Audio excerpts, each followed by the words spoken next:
I els còctels que heu provat, no heu provat, ho provareu dintre d'uns minuts, els prepara Raúl.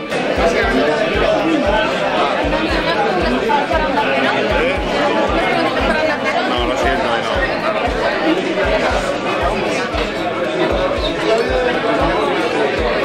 ¿Cómo estás, Anoni? Buenísimo. Como si salías de casa, ¿no? Yo creo que la virtud es que las dos son excelentes, ¿no? Cualquiera de estas te da posibilidad de llevar a alguien a comer y quedar bien, ¿no?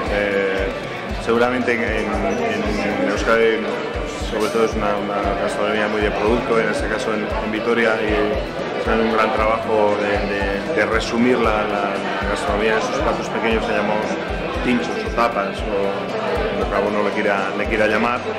Y luego eso se extiende a todo lo que es la gastronomía grande de cualquier restaurante o cualquier sitio donde uno pueda comer, y eso en Cataluña es exactamente igual, uno puede comer muy bien en cualquier, no solo en los grandes restaurantes o los restaurantes de referencia, sino en cualquier pueblo que pueda parar o cualquier sitio donde uno pueda parar, para encontrar un sitio donde va a poder comer bien, y eso creo que sí.